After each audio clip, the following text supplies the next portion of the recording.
This podcast is brought to you by Tethered. If you're looking for an elevated hunting system that is light, mobile, customizable with MOLLE attachment systems, and above all else is extremely safe, then you need to check out the Tethered Mantis saddle and the Predator platform.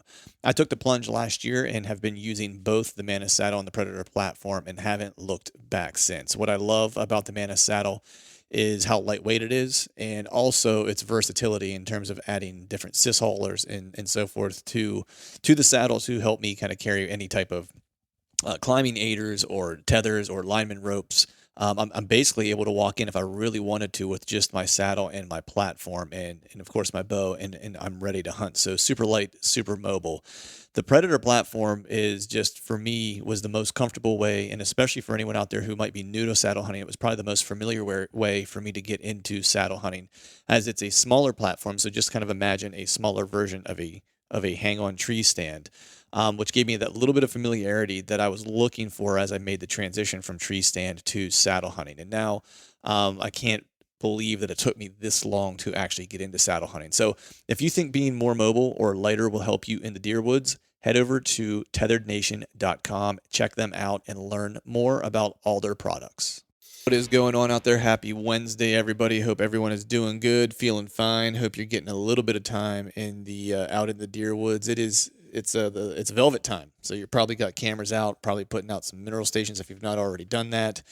Me, of course, I think I mentioned this in the past podcast that I had still yet to set up my new bow, or the bow that I'll be using for this season, the Obsession FX30, the Dirty 30, as it were, 30-inch axle to axle. Was pretty stoked to when I shot it at ATA, and have been just kind of waiting until I had a free moment or a free weekend to line up with my guy, the bow hunting fiend, to get over to his place to get it set up. So that's actually what I did this past weekend. Is I went over there and spent some time with Greg.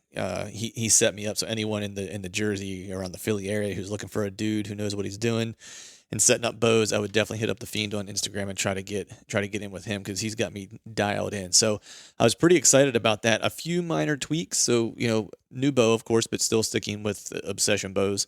I didn't really change much else, still same back tension release, but I did change my sights this year, just based on, in the past I had used the Trophy Ridge React sights, and they worked great. Last year I changed my arrow setup a little bit. I went with a heavier arrow, and if you've, ever used the React technology from Trophy Ridge, then it's based on the math essentially. It's like if you shoot at 20 yards and it's this setting, you will then, and you dial yourself in at 40 yards, then you're usually set up pretty good for for this sight, at least that I have, it's out to 60 yards, and it's based all on the speed of your bow, and velocity, I guess I should say.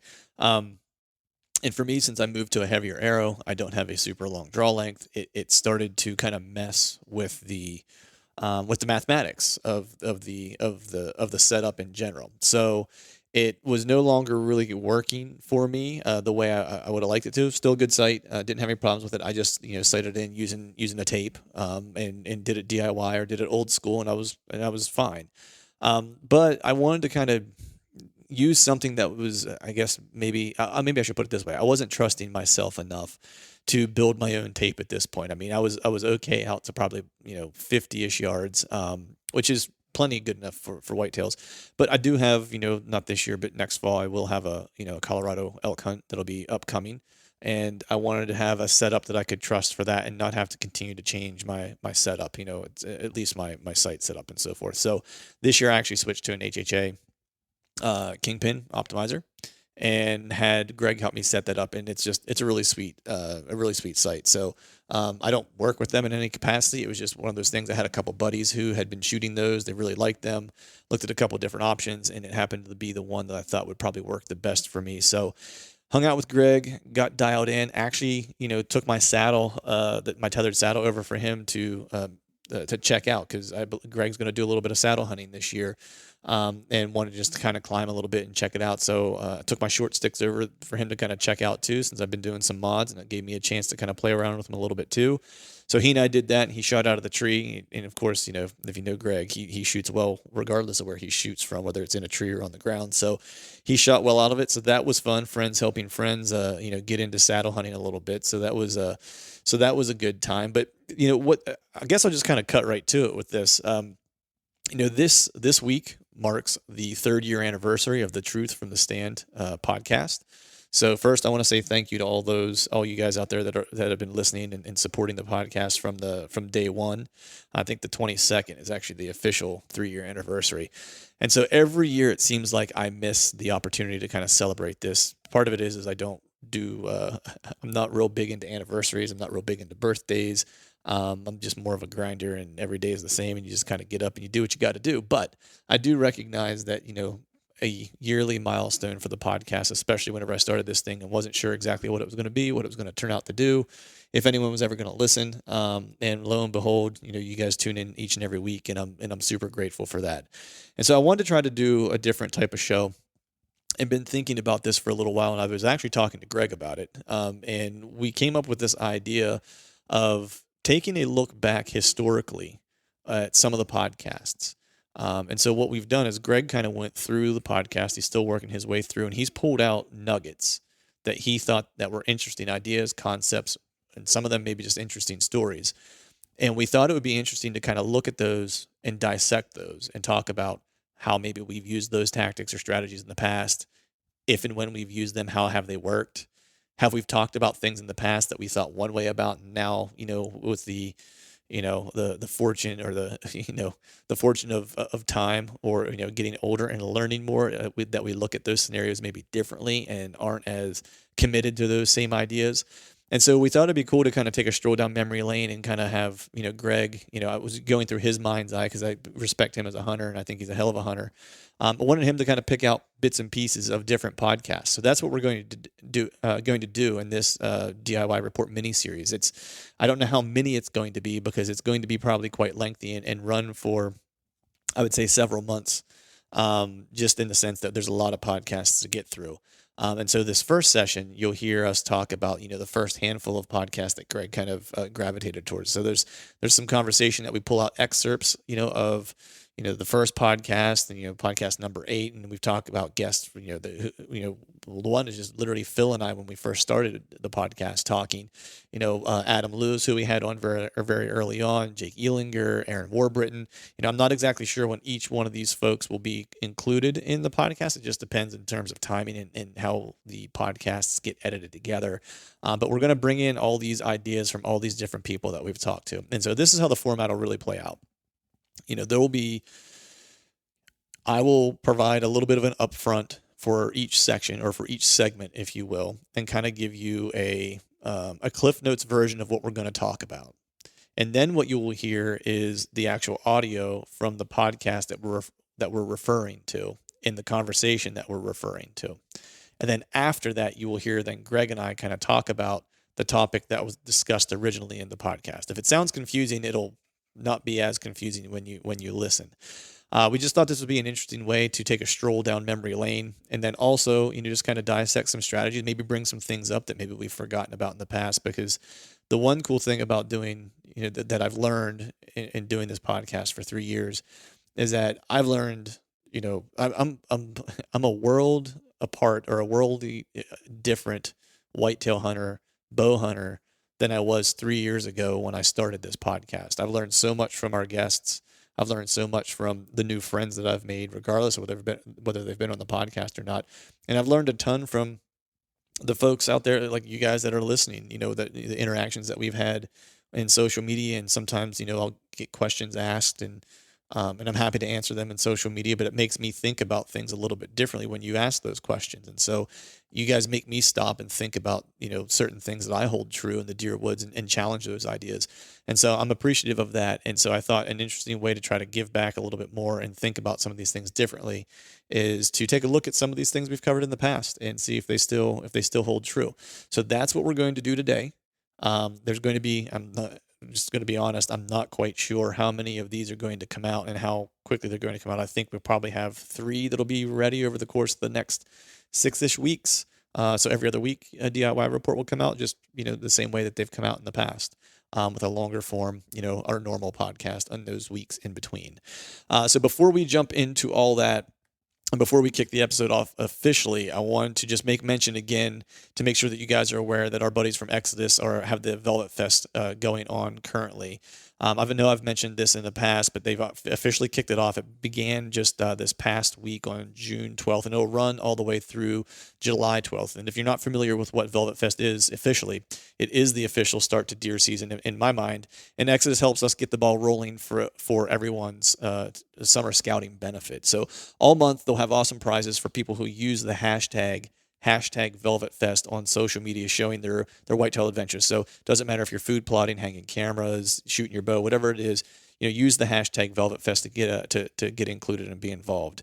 Also, if you're in the market for a trail camera, Velvet Fest will be the perfect opportunity to get ready for the season. Every single camera order that anybody makes comes with a gift, and this is going to range from Wicked Tree Gear hand saws, Skull Brew coffee, a deer aging kit, and then of course they'll also be including some Exodus merch. Also, every single camera order comes with a random prize card that you'll have to scratch off, kind of like the lotto tickets or the lotto scratch offs, and it'll reveal a prize. And so I've heard, at least in my conversations with my buddies, that it'll include some pretty killer deals, so you won't want to miss out on those. Each week they'll have a special offer with a grand prize. So just as a teaser, here's the grand prize for each week of the Velvet Fest celebration. The first week, which is coming to a conclusion here, so if you haven't jumped in on it, you'll want to do it soon, will be a Maven rifle scope package. Week number 2, which I believe will be next week, is the Exodus trail camera package. Week number 3 will be the Tethered package. And then week 4 will be the Exodus render package, and that is their new cell camera. So you'll be automatically entered with any purchase on the website for any of these grand prizes that correspond with the week that you make your purchase.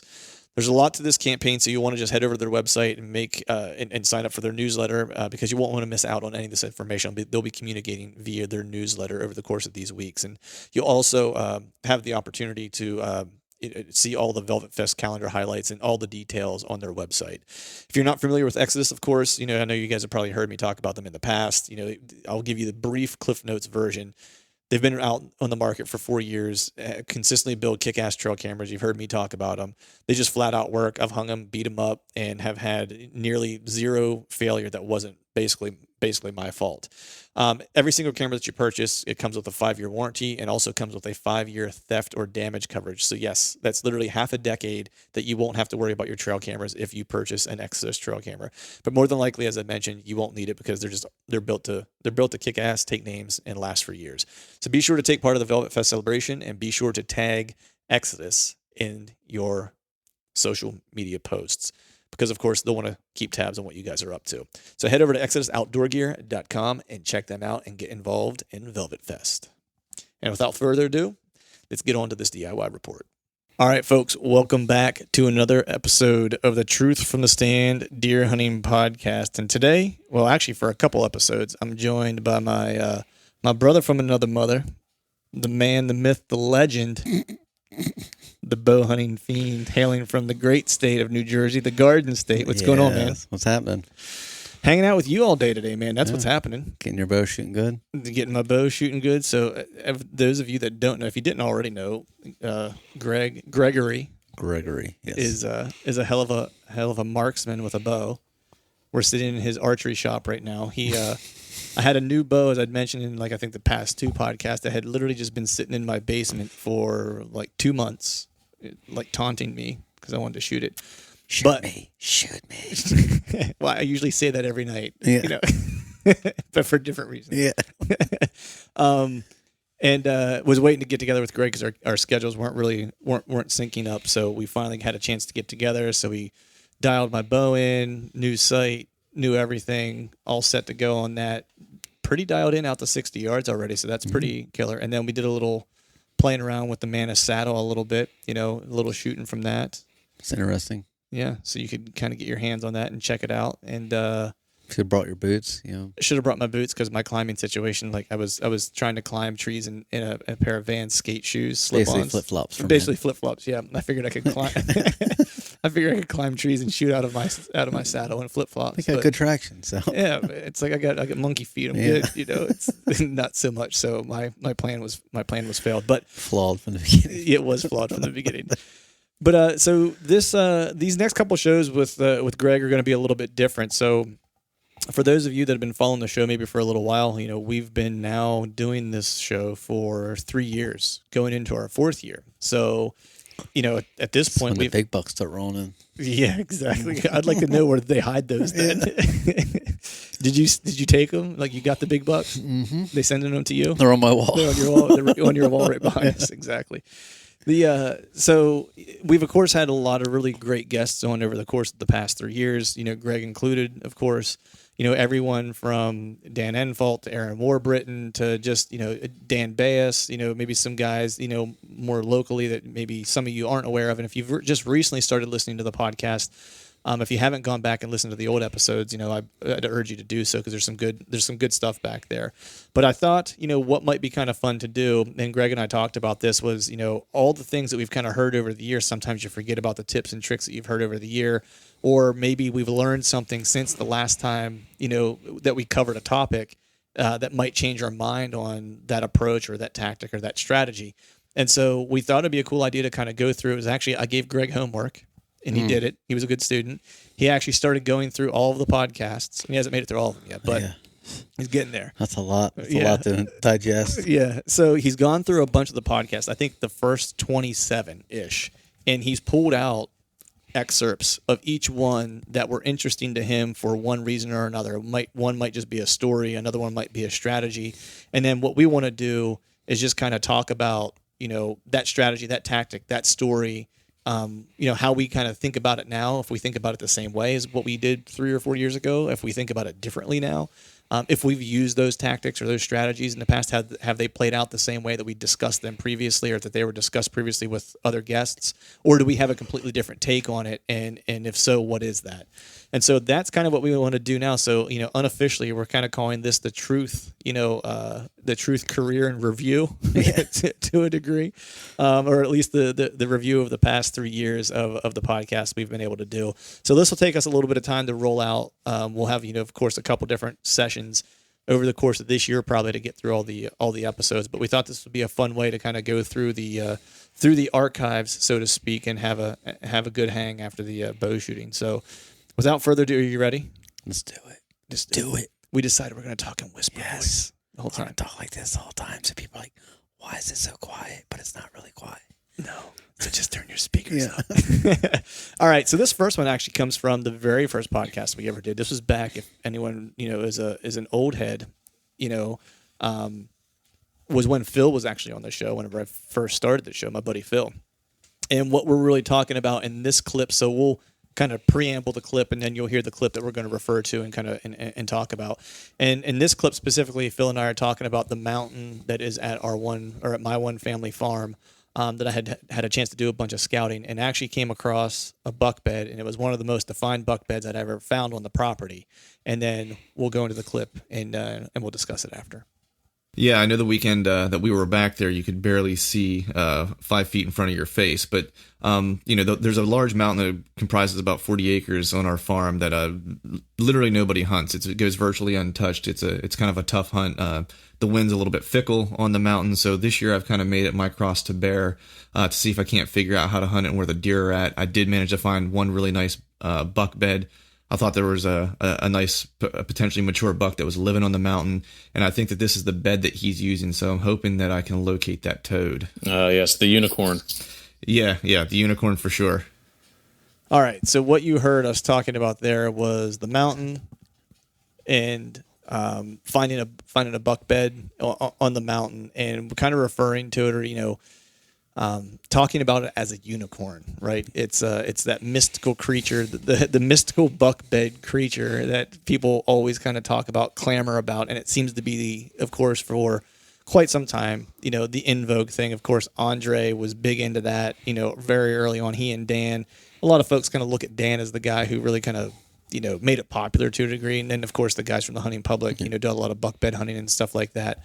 And Greg and I were just kind of talking about, and I'll let you kind of take over here, but that, it's it might not be as mythical and as glorious or as airtight as far as like a plan goes. So, what's your take on buck beds, man?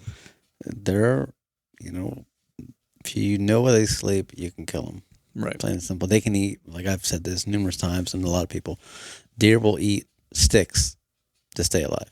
Right. Rule number one for any species on this planet: is to live as long as you can, as safe as you can. Yeah. Plain and simple. And deer's been around, especially here in Jersey. I mean, there's a lot of pressure. So if you can find out where he's sleeping, your odds of killing him are, a lot higher than waiting for him to show up daylight in an oak flat. Right. Yep.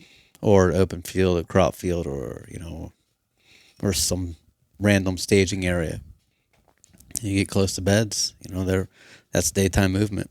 Not all the time. I've watched numerous bucks get up, stretch, and lay back down until 20 minutes after dark. Right. So it's not a slam dunk. It's not this, hey, I found a buck bed, I'm going to kill big bucks. No.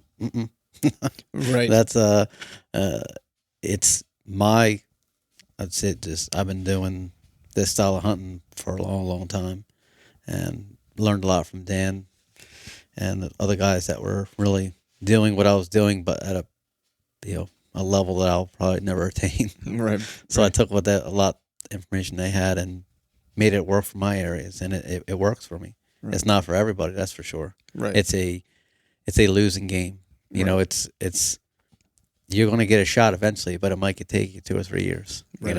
Yeah, I think the biggest thing, and we were talking about this, right before we started recording a little bit, was that, I think folks think that, oh, I found a buck bed, it's a slam dunk, right? And all buck beds aren't created equal. Yes. Is one, right? And two, you don't know, unless you know when that bed is being used, it may or not be worth anything to you. And it takes time. Like, it's the end thing now. Hunting buck beds. It's the cool thing to do. All the cool kids are doing it, and it's a lonely way of hunting, especially here in like a high pressure state. Like Jersey can kill 6 bucks. So the odds of seeing a 4-year-old deer here in Jersey are not very good to begin with. So there's not many 140, 15 deer running around. Right. Yeah. So get back on track here. But they're not the mythical creatures everyone thinks they are, right? No. It's like people think they find a buck bed, it's a slam slam It's dunk. going to take a while to figure it out. Like with anything in life, hunting especially, time is always your friend. Time is your ally, and a lot of people don't want to wait. But once you put in time, an area, you hunt a bed. You first find a bed and you get into it. I'm going to hunt it 4 times a year. Well, that's 2 times way too many. Right. Like I hunt beds. When I first found them, I'd hunt them once a month, or every 2 weeks. I'm going to figure them out. Yeah, they know what's going on, man. They're bedding there for a reason, especially if it's an older deer. He's bedding there for some strategic reason, and he's been doing it a lot longer than you have. Yes. Yeah. And his survival instincts trumps our instincts for glory or recognition or whatever reason that you're hunting a big deer for. Right. His survival instinct far surpasses anything that we will ever been through or anything. So he's there for a reason, and odds are you're going to lose 99.9% of the time. Right. Because he's betting there because he's beaten the odds over and over again in that spot. Right. So let me ask you this, because this is something I've recently started kind of wrestling with a little bit, only because I've heard, I think in kind of listening to guys like Zach Farrenbaugh and you and Dan and really more specifically like the hunting public guys, that we feel like, if you intrude on a deer's bed, on a buck's bed, right, and he gets away, everyone's like, oh, you blew him out, right? And then, but when I started thinking about it, this was something I talked to Zach about the one day, he was like, you just reinforced why he beds there. Yep. Because you came in, he sensed that you were there, he was gone in a split second and remained safe. So in his mind, that bed did its job. Yes. So you continue. So do you kind of follow the same suit? Like, do you feel like if you blow a deer out of a bed, that it's still a viable hunt? Yeah, within reason. If that deer, say, because each personality is different. A deer, that deer might be so skittish of human intrusion. One bump might be all it needs to be like, F this, I'm out. Right. Or it could be like you said, it works. I'm not going to change. Right. This strategic location served its purpose. Right. So that it can go either way. And like I said, it depends probably on the deer and the skill set of the hunter. Right. And a little bit of luck, I guess, involved that it could pay off, either that day or later in the season. Right. very populated state, a lot of hunters in the salt marsh and wherever I hunt. I don't know why I picked those spots. Glutton for punishment. But these deer get pressure a lot. So bumping 1 or 2 out a season, I don't think it really bothers them. Right. But I do believe some deer, it'll bother them because the deer has been like, listen, this is too close. Right. You know, and there's people out there that are the exact opposite. You know, less aggressive, it's better. You know, you're not going to tip the deer off. Listen, that deer knows what time it is. You know, right. Well, once August rolls around, and everybody now putting trail cameras out. That a buck that's been around a few seasons, he knows what's up. You know, so it's not his first rodeo. He knows what to do. He goes, you know, he has certain beds for certain spots. You know, if they get all blown out, he's going to go somewhere else. Right. Know? Right. Yeah. So it's if you know the person, English. English is good. Yeah.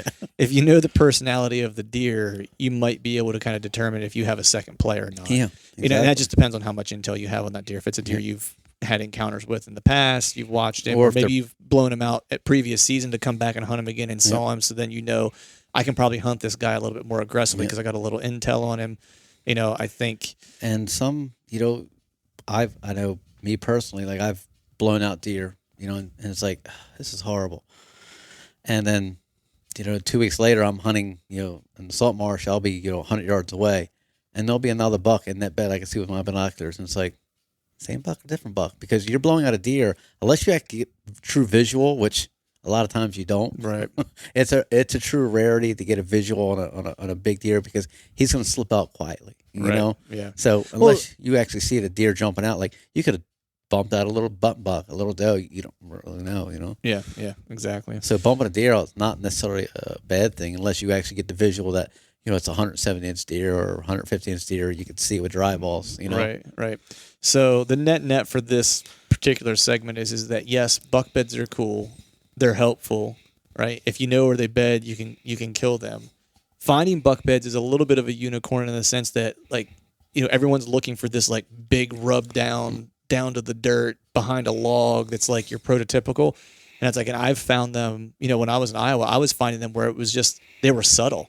Mm-hmm. You know what I mean? They weren't like, you were saying like, that looks like a bed. And then you were finding rubs that were kind of around and stuff like that. We were like, okay, this is definitely the bed, but it wasn't like it was divoted out or anything like that. Could be food beds, pressure beds. There's all kinds of different beds. You know, you got, I mean, around here, I know specific pressure beds. Mm-hmm. You know, I know come third week of October, I know where I completely transition into pressure beds because I'm counting on other hunters blowing this spot out. I'm forcing deer over there. Right. You know, and it's, you know, it doesn't really always pay off, but like that's where, you know, you got to start transitioning into certain spots on food, you know, crop rotation, you know, pressure. Yeah. And I think food probably has more to do with than, in my opinion, than pressure in some aspects, especially like a primary bed, because they're still bedding in certain spots, even in high pressure areas. Right. Well, because he's safe. He's impossible. He just don't leave. He don't show himself during daylight, you know? Right. But if their foods is a mile away, well, he's going to change his bed. You know, if there's no acorns here or acorns. Acorns. That's okay. Yeah. It's like okra and acorns. That's all right, dude. We've been in the sun all day shooting bows. It's okay. Acorns. Acorns. Yeah, it was a good one. I like that one. Yeah. So anyway, the net is that, you know, beds sometimes are unicorns because, yes, they are difficult to find.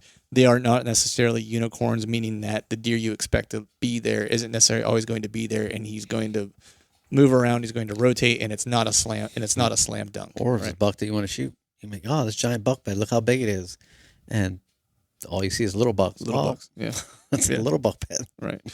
All right, so that's the that's the first one in the books. Let's check out the next segment. All right, so this next segment it's about natural deer movement. So this is a clip from, you know, early on in this podcast where I'm kind of referring to how I came to kind of get into archery hunting and what kind of tipped the scales into, you know, for me toward this obsession overall. Obsession, get it? Obsession, yeah, the bow I shoot, yeah, I get it. Like, look at that. But I had an opportunity while I was doing some fall turkey hunting. You know, this was many years ago, and had seen, something I'd never seen before being a deer hunter in Pennsylvania hunting, rifle season was just not ever getting a chance to see what natural deer movement looked like and what they do. Just basically deer being deer. Because every time, I went hunting as a kid growing up or even as an adult, until I started bow hunting was, deer running for their lives during rifle season. Right. And so, this clip here is about natural deer movement and then we'll talk a little bit about it. And just kind of sat and watched them for a while. And what I was realizing was that this was natural deer activity. And I came to realize that it was really the pre-rut portion of deer season. And that was the first time I'd really ever seen natural deer movement, because most of the time that I was hunting growing up and so forth, it was always during rifle season, where if you know anything about, or if you've ever heard, you don't even have to know, but Pennsylvania kind of has that reputation for having a lot of pressure, whether it's public or private land. And that's what, you usually experience in rifle season. So the fact that I was seeing natural deer movement where the deer had no clue that I was there. I was not in a tree stand. I was just sitting on the ground. And they were clueless that I was there. And they were just working this one funnel that ran along this ridge. And that was kind of what sold me on archery hunting. I was like, that type of movement to where you can actually start to predict and pattern things was something that interested me. So I just kind of fell head over heels for bow hunting. And it's kind of been part of what I do and kind of an obsession since that moment. All right. So natural deer movement. So the one thing that we started talking about a little bit today was, what you had mentioned was even in pressure situations, there are pockets of natural deer movement. So I guess if you could just kind of give me some examples or explain what you mean by that. Just where deer feel deer. Yeah. Where deer feel safe. Even you can have 1,000 people hunting, 5,000 acres. There's going to be a few pockets of, in that section of woods where deer will travel, with their guards slightly lowered, not completely lowered, but slightly lowered, where, you have a chance to possibly capitalize on a shot or an opportunity at a shot. A lot of time it's closer to beds, like during the early season, the rut, it's closer to the doe bedding areas because, we all know does are tricky little creatures. They are tricky.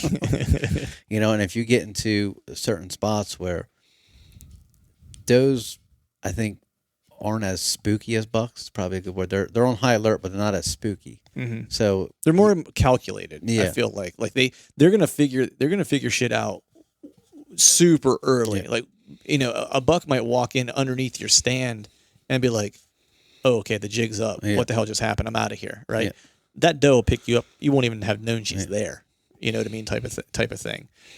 And that just comes with the boots on the ground and time where because deer can't, they're deer 24/7. Dark time, daylight. Mm-hmm. They can't be on edge 24/7. They'd have heart attacks. They'd be committing suicide. Right. So there has to be certain spots and time in the day where these deer drop their guards, and they're a little more relaxed, not super relaxed, but less cagey, I guess. Right. And I found some pockets here close to my house, which just by pure luck, get lost in the dark, before Onyx and GPS, you're like, man, this gets light. You're like, what the fuck is this place? I've never seen this.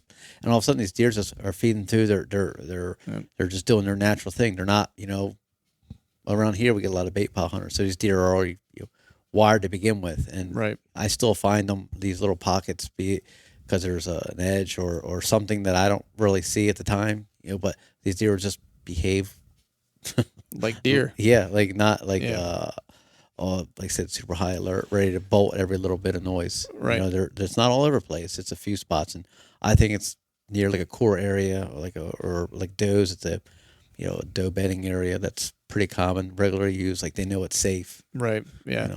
I think there's different types of natural movement too that you could classify to try to hunt. Right. I think there's the type that you're talking about, which is trying to find little pockets of less pressure where they feel a little bit more comfortable, whether that's, like you said, like around bedding. It might be a staging area, like before they get into a field that they feel really safe. It might literally be a food source or I say food plot, doesn't have to be man-made, but just an area where they're going to congregate to eat during their evening feeding, because maybe it's surrounded by a bunch of trees and brush and stuff like that to where Yeah. they're kind of secluded, and they'll definitely hear or see or smell anything come in before it ever gets to, gets into their area. Yeah, especially those older does. Those does have been around 6, 7, 8, 9, 10 years old. Like whenever you find an area where they're not as spooky, mark that down. Right. Pick it apart, decipher it. There's a reason she feels safe there. That's where you want to be. Like that's going to pay off at some point in time. Late season buck, first rut, second rut, right. Post rut, whatever you want to call it. But I mean, I've got a few spots where old does, you can tell there's weathered, gray face, and they're just being normal, which is so rare for a doe that old just to act normal, because usually they're the ones that are constantly scanning, like just totally on edge, that just ruin every hunt. if you're within a quarter mile, they're like, hey, look, he's over there, let's go this way. And then they'd blow for 40 minutes. Make sure everyone else is out of there too. Yeah, exactly. But, going back to what I was saying, like there's different types of natural movement. So it's like that you were kind of explaining, but then there's also like the natural food movement that occurs that you can predict, capitalize and predict, right? And then there's also the natural, even though it doesn't seem organized, there's natural, pre-rut movement, right? Which might be a little bit more organized because they're going to be, especially if you're hunting for, buck hunting, which most of us are, there's scrapes they're going to hit, and you're going to be able to kind of tell which ones are getting tended and how frequently they've been getting tended, especially if you're using trail cameras over any scrapes and stuff like that it's helpful. And then there's the rut natural movement, which looks like it's chaos because it kind of is, but that's natural movement too, right? And if you know where there's doe bedding, right, and if you're as meticulous as Chad is, right, where the spot in Ohio, he and I have hunted together in the past, where he literally knew like which ridges were going to turn on, which in like within like a 3-day period of time, because he's had cameras in those areas for so many years, where he's like, man, rut activity picks up between the 6th and 7th on this ridge. It picks up between the 4th and the 6th on this ridge. Like, so that's all natural movement that you can capitalize on, right? So natural movement doesn't occur whenever the deer are just relaxed. Yeah. It occurs also just in their normal cycle of the year and what's causing them to move. Does is a little different, right? Because their natural movement is pick off any hunter in the woods. But their natural movement is food and survival, right? And a buck's natural movement, is food and survival a lot of the year, but then they get into a portion of the year where it becomes, okay, I got to start, marking territory, or communicating might be a better way to put it, with scrapes, right? And so I got to do that. And now I've got to go find does and carve does out. And so that happens, right? So, which then they start to drive a little bit of the movement because they're now pushing does, and so it becomes a little bit more chaotic. But there's a lot of different types of natural type of movement, because I think a lot of folks, when they think of natural deer movement, they think of that like early season bed to food pattern, right? Which is like a very small portion of the natural movement that you're going to have during the course of a year. So see, we interpret that like differently. Like I took it, natural movement as less spooky movement. Right. Yeah. Yeah, exactly. And that really, my first, I guess experience was that it was, that it was less spooky movement. Right. And then, as I was sitting here thinking about it, I'm like, man, there's a lot of different types of natural movement that you could witness that, Yeah, because I know, like in the mountains, a lot of movement, and deer don't expect you to be. Some of the spots I hunt, and they would just go about their merry way. Just be a line of does, just 8 or 10 does, just trucking along up this mountain, and back. And they've probably done that 3, 4, 5 days a week for how many years? And it's like it just never stops. It's like a perfect scenario. Yep. And then around here, we don't really necessarily get that with the pressure. And Long Island's a completely different story. Like I've watched, I've seen 30 different does, 30 different deer in a matter of an hour come through this little, patch of laurels, and you're just like, they just keep coming. And looking back, it's like, how many deer live on this island? It's just nonstop, and that's normal up there. And to me, that's not normal. Right. I would say for me too, it's not normal. It's like I got a little spot that I like to hunt in Ohio where I get that, right? And it's like, I remember like when I saw that happen the first time, I was like, you gotta be kidding me. I was like, they keep coming from the same spot over and over and over and over again. I can't think of very many places or hunts that I've had in Pennsylvania where I've watched deer kind of file out of like the same spot over and over and over again, right? Even on some of that stuff I was hunting last year, even on private property, it's like you predict it a little bit, right? But people assume because you have private, but in Pennsylvania, I mean, there's so much hunting that occurs around a property. Exactly. They're getting pressured just the same. It's not much different than public in a lot of cases. Yeah, unless you got like 5,000 acres, and right. You very, very rarely hunt it. Your deer are pressured. Yeah, exactly. There's no such thing as non-pressured deer unless you're in like Iowa. Yeah. All right, so I think that's natural deer movement. All right, so this next segment we are talking about velvet porn, which is appropriate considering we're kind of in the velvet porn time of year. Get it? So we'll listen to this clip and we shall dissect. Definitely beginning to get a sense of buck fever recently with all the the velvet porn, if you will, that I'm seeing on social media. It's so soft. It's so soft and it's so nice. But there's always a sense of disappointment, maybe even sometimes. I'm not sure if that's the right word, but I see some of these guys that are, there's one guy in particular that I talked to on online social media. He follows the blog and the podcast. Really good guy. Lives in Iowa. Hopefully we'll at some point have him on here to tell us some of his hunting stories. But he and I chat quite a bit, and he shot me some velvet pictures that he just pulled in terms of camera. Oh man, it makes me want to cry a little bit on the inside, because it's like I'm looking at him and he's, we were talking about what we were trying to age him essentially. This time of year it's really hard to kind of to age to a degree because all the deer are just kind of thin. They got their summer bodies on. They're not really they're not in that rut phase where their necks are all blown out looking like a hoss. So they're kind of tough to age. But he sent me 4 pictures and he was like, "What are you thinking for age on these things?" And we both kind of agreed. The one was a 2-year-old, but I mean it was a 2-year-old that was an 8-point. That in Pennsylvania, I mean you would have fallen over yourself to shoot that deer, Yeah. And out there, that's just a complete let it slide for another 2 years. And then there was one that was a 4-year-old that just looked like he had been drinking PBR for the past 3 years straight with a big old pot belly on him. Where its main beam's as big as my forearm. Yeah, he was a definite hoss, and he made the mention where he was like, yeah, I agree that those are probably the same age as I was thinking of. He was like, unfortunately I haven't found any of the mature bucks that I'm looking for yet, was kind of what he was saying. And I'm like, man, it's like in Pennsylvania, if I missed out of my tree stand, I may attempt to throw myself onto the deer as it went by to try to stop it, But yeah, so a little bit of envy there. All right, so velvet porn. So Greg, you like porn, right? Velvet porn's the best. Actually, I don't know. I last year was the first time I ever run cameras in the summertime. Oh, seriously? Yeah. Oh, wow. Okay, Interesting. Yeah, I just. I mean, I knew you didn't. So you don't rely super heavily on the intel that you get from cameras necessarily, or the summer, I should say. No, it's pointless because once here, especially in Jersey, our season starts early. It's September 9th, 8th, 9th, 10th, somewhere around there. So deer are still on their summer patterns. Some still have velvet, but people are just bombarding the woods. Cameras and bait piles where you can't really rely, especially on public. It's just, I got friends and coworkers that you got friends. Very few. I was gonna say, it's like I thought I was the only one actually that run these cameras, and they get their hopes built up on this. Oh, he's doing this, and just pressure. Early in August, these people are pressuring these deer to no end, and these deer knows what. Like we talked earlier, they know what's going on. It's not their first rodeo. So they're like, all right, So they actually break off their pattern sooner than normal, which pretty much just speeds up everything. Which makes it, they you force them into, changing their tactics way sooner than need be.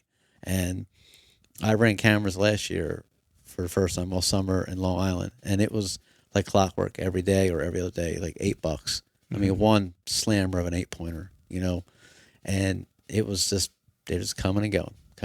And then as, August, towards the end of August, once every 3 days, right? First week of September. And it got to the point where, I don't know, third week of September, it was, the big boy was gone, never to be seen again. Not even dark time. He was already later via probably oaks are dropping or some pressure. People, bumped him out, or he knows what's going on. He's like, well, later, I'm going to go be safe because New York season doesn't open until October 1st. So these deer completely did what they normally do every year, probably on a year-to-year basis.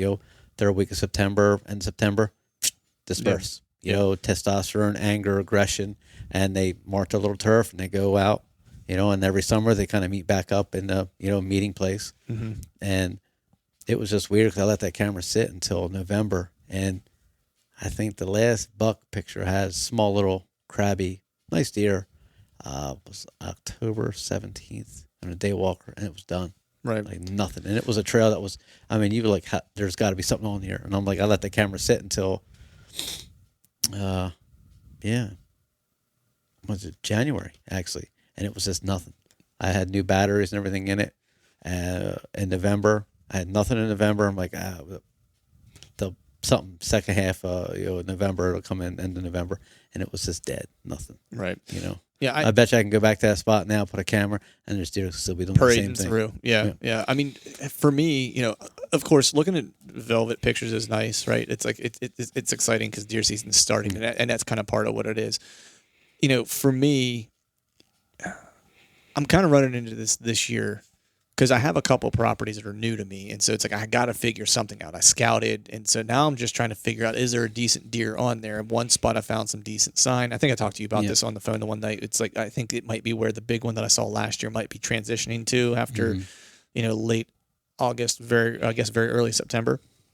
But for him, it's like I've seen him in one spot, and so I have a camera out for him specifically, and I'll go check it. The only reason is because on that specific property, like he disappears right after the season opens, which is like mid-September for PA or for that section of PA.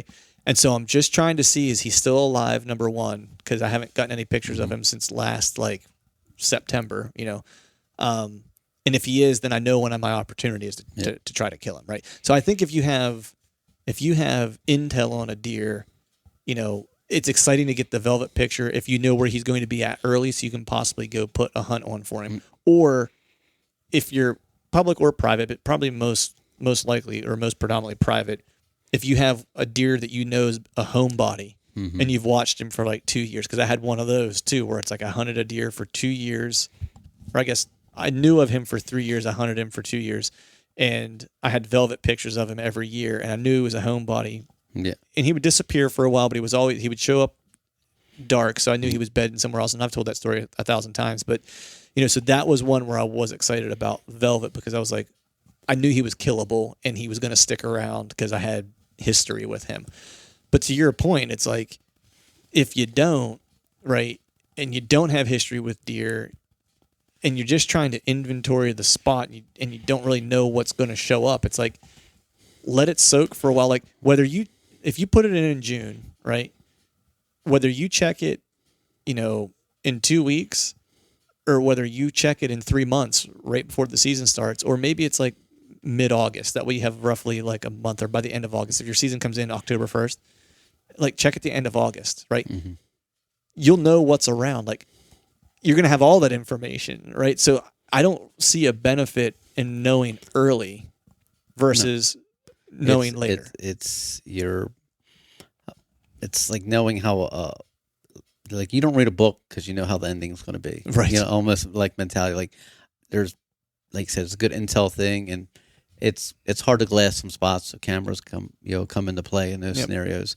But a lot of guys get stuck on these areas, and it's just on this specific deer. I've never been that way, so I can't really relate to them. I don't get hung up on one deer. Like I just want to shoot old deer. So right. It doesn't matter. Right. If I get history with him or not, he's old, I want to shoot him. Right. It doesn't. Yeah. But a lot of guys get this false sense of accomplishment just by getting a picture of one. Right. And then it actually kind of put pen to pad, like that years go by and like nothing's happened. Well, that can ruin you too, because you can put all your focus on that one deer, and exactly. he may not be there, right? And so then you're missing opportunities to hunt other deer. Exactly. You can't put all your eggs in one basket, And I think a lot of guys now with social media, like the whole velvet porn thing, people get so caught up into that, and it's a cool thing, I guess. But that's nice because it kicks off deer season, right? And it gets people get excited about it, and that's awesome, right? I just think I think what you're saying too is like a lot of guys screw themselves before they ever get started. Yep. You know what I mean? And I'll be the first to admit, like, I was guilty of that for a long time. You know what I mean? It's hard not to be, to check your camera. Like, cause Yeah.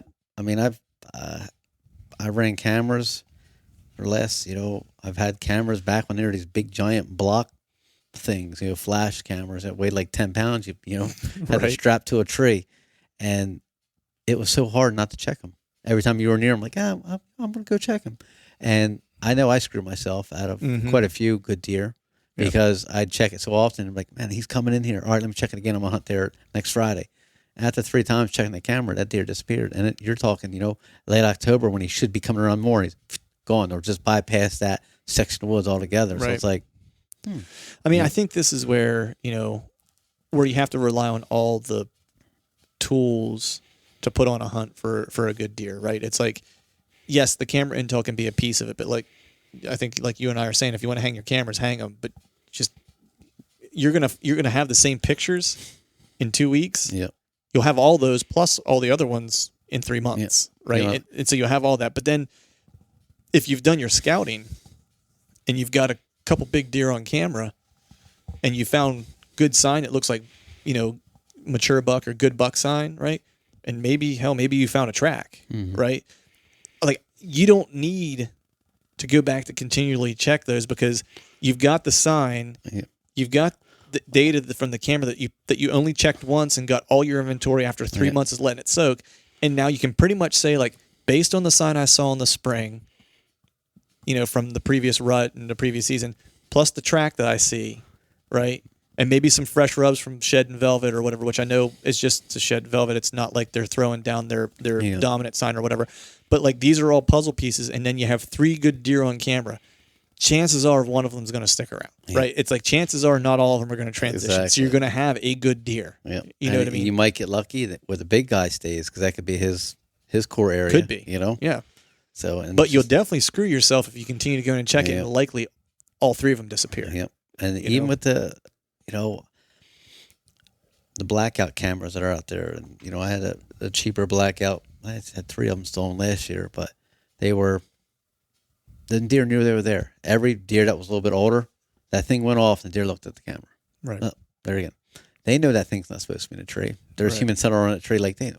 Come on, Right. And we're patterning, we're conditioning them to look for those things. Almost like deer look for danger up in trees. Well, now everybody's throwing the cameras up higher. Deer are looking up. It's just we're conditioning these deer at a young age. Right. And it gets harder and harder. Like just because you have a camera or a picture of a deer doesn't mean you're going to actually kill that deer. Right. And I think a lot of people confuse it too. Like, I got a picture. He's good as he's good as dead. Well, there's only a handful of people that can say that every year. Right. And I'm not one of them. Yeah, right. Exactly. I had one opportunity like that and couldn't seal the deal. You know what I mean? Like, I was within 30 yards and couldn't get a shot. It's like, and that was. That's because you didn't have your FX30. That's dirty 30. Yeah. Dirty 30. If you, and I get it, it's exciting. And if I guess going after mature deer isn't like isn't your jam 100%, and you want to check your cameras, by all means check your cameras and enjoy it. Like, I'm not telling someone that they shouldn't. If that's what you like about it, then check the shit out of them. But if you want to check them and you have a hard time holding yourself to like not checking them every 2 weeks or whatever, like, at least do yourself the service of waiting till it rains and check it in the rain, and like do some things like that to where, or use cell cameras to where it's like you're not having to go in and then use a solar panel as your battery, so you're not having to walk in there. It's like, so if you can't avoid, or if you don't want to avoid, or if you're just too excited, like try to use some things to your advantage to where you minimize the damage that you might be doing, especially if you have a really good deer in there, because I'd rather see pictures of you with the dead deer than pictures. I don't want velvet pictures. I want deer on my wall. Like, that to me is winning. Right. The velvet picture is Charlie Sheen, Tiger Blood, winning. Because like Andre back in the day when one of Dan's, he was on the DVDs there, he talks about it. He puts his cameras in high traffic deer areas, and where he can check the cameras without leaving much scent. Yeah. Like, he doesn't put them in, he doesn't put them near beds. He doesn't do all these things. He puts them because I got an idea where the deer's bedding. I just want to make sure he's here. Right. And now I'll hunt this. Well, because if you know where he's bedding, it's like, and you can say, hey, he might be going to a food source 200 yards away. I'm going to set it up there. Yeah. And then, a person might go, yeah, but you're only getting nighttime pictures of him. Well, I don't give a shit that I only have nighttime Exactly. pictures of him because I'm going to walk 200 yards in toward the bed and I'm going to set up and that's where I'm Yeah. going to kill him. Yeah. Like, I'm not going to kill him back here. You know Yeah. what I mean? Because you're getting dark deered at that Yeah. point. Like, yeah. So I know when people say, well, you only have nighttime pictures of him, before you just judge based on like what time the picture is, like understand how much more that person might know about the setup. Yeah. You know what I mean? Because that's the ticket. Yeah, because if you got 500 acres, and if your picture's at 2 a.m., odds are that deer's not. First of all, the velvet deer or a hardhorn deer, he's not living on your property. He's just passing through at 2 a.m. Yep. You're never, the odds of killing him is, Pretty low. yeah. Yeah. If you got, like you said, that gray light pictures, or an hour before dark or hour after, and you're far from his bed, like there's your opportunity, Right. and you're minimize your scent, like going out when it's super windy, rainy, Yep. Exactly. or when the farmer's out in the field. If you hunt agriculture, do it when the farmer's out in the field, Right. So if you must velvet porn, if you're into that, we're into that too. But be careful in the do it in moderation. Yeah, be careful in the velvet porn. Yeah, you do industry. blind. I think that's a good place to cut that one, and we'll go to the next segment.